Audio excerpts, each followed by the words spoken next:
नमस्कार दोस्तों, आज मैं आपको सुनाने वाली हूँ बाज की कहानी। दोस्तों, पूरी दुनिया में पक्षियों की 10,000 से भी ज्यादा प्रजातियां पाई जाती हैं। सभी के वही 2 पंजे, 2 पंख और 1 गर्दन होती हैं। लेकिन इन्हीं में से एक ऐसा पक्षी है जिसकी एक अलग ही पहचान है, जो आसमान का सीना चीर के हजारों मीटर ऊपर 120 किलोमीटर प्रति आवर की रफ्तार से उड़ता है, जो खुद के कई गुना अधिक वजन के शिकार को भी अपने पंजों पे दबोच कर उड़ जाता है और इसीलिए उसे पक्षियों का राजा कहा जाता है, जिसे हम बाज के नाम से जानते हैं। और एक बाज इतना ऊंचा मुकाम हासिल करता है अपनी ट्रेनिंग और अपनी पूर्व जन्म की वजह से। अगर आप भी इस दुनिया में एक मुकाम हासिल करना चाहते हैं तो एक बाज को बाज बनने का पूरा सफर को जानना बहुत जरूरी है,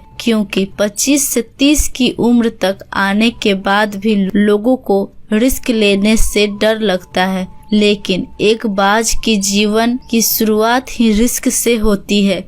जिस उम्र में बाकी पक्षियों के बच्चे सिर्फ ची ची करना सीखते हैं, उस उम्र में एक मादा बाज अपने बच्चों को पंजों में दबोच कर हजारों मीटर आसमान की ऊंचाइयों में उड़ जाती है, उससे ये बताने के लिए कि तेरा जन्म आसमान का सीना चीर के सबसे ऊपर उड़ने के लिए हुआ है। तेरा जन्म पक्षियों का बादशाह बनने के लिए हुआ है।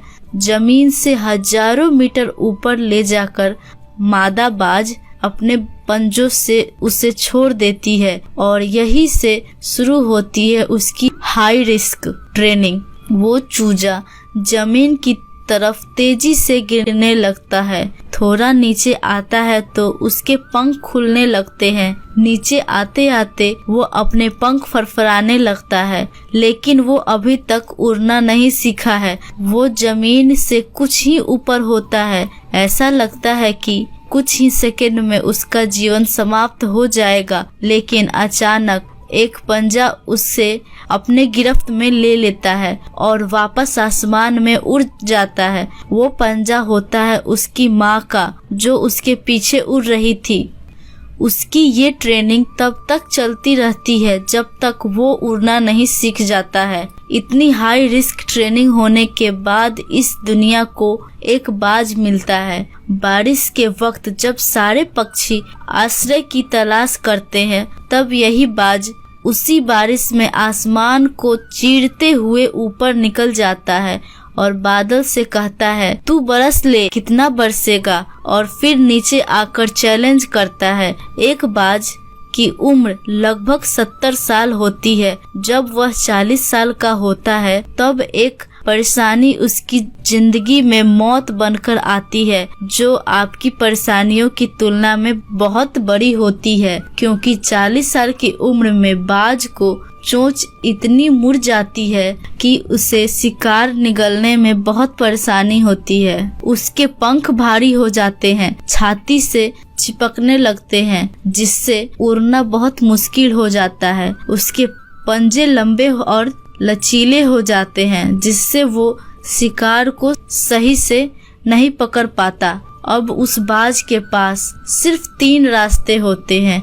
पहला, वो अपने शरीर त्याग सकता है। दूसरा, गिद्ध की तरह छोड़े हुए भोजन पे निर्भर हो जाए। और सबसे कठिन और पीड़ादायक रास्ता अब आपको पुनः स्थापित का, फिर से आसमान का सीना चीर कर उड़ने का। और वो इसी तीसरे रास्ते को चुनता है और अपने पास के सबसे ऊंची चोटी पे पहुंच जाता है। वहां पर अपना घोंसला बनाता है और फिर शुरू होता है परेशानियों जड़ से उखाड़ कर आसमान में उड़ने का सफर।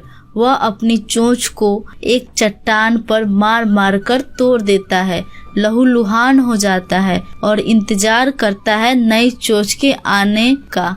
उसके बाद अपनी नई चोंच से अपने पंजों को काट देता है और फिर इंतजार करता है नए पंजों के उग आने का। उसके बाद वह अपने एक एक पंख को अपने शरीर से अलग करता है, फिर इंतजार करता है नए पंख उग आने का और से उसे समय लगता है पूरे 5 महीने का। इन 5 महीनों के कड़ी तपस्या से एक बाज का पूर्ण जन्म होता है। वो फिर से तैयार हो जाता है आसमान का सीना चीर कर उड़ने के लिए। जो 3 रास्ते बाज के पास थे वही 3 रास्ते आपके पास होते हैं, लेकिन कुछ लोग पहले रास्ता को चुनते हैं और परेशानियों के तले दबकर सुसाइड कर लेते हैं। ज्यादातर लोग दूसरे रास्ते को चुनते हैं। वो परेशानियों का बोझ पड़ते हुए अपने लक्ष्य को छोड़कर एक नॉर्मल लाइफ जीने लगते हैं। और कुछ वो लोग होते हैं जो इन परेशानियों को लात मारकर अपनी मेहनत के दम पर बाज की तरह आसमान की बुलंदियों को छूते हैं। दोस्तों, बाज की यह ट्रेनिंग हमें बहुत बड़ी सीख देती है कि अगर रिस्क लेना पड़े तो लो, कि अपने फील्ड में अपने आप को इतना ट्रेंड कर लो कि उस फील्ड में आपसे ऊपर उड़ने के बारे में सोचकर लोगों के पसीने छूट जाएं, तभी आप अपने फील्ड के बादशाह कहलाओगे। दोस्तों, आपको मेरी ये कहानी कैसी लगी आप मुझे कमेंट में जरूर बताओ। दोस्तों, अगर आपको मेरी ये वीडियो अच्छी लगी हो तो इसे लाइक करो और ऐसे वीडियो देखने के लिए चैनल को सब्सक्राइब जरूर करो। दोस्तों, मिलते हैं ऐसे ही नेक्स्ट वीडियो में। तब तक के लिए जय हिंद,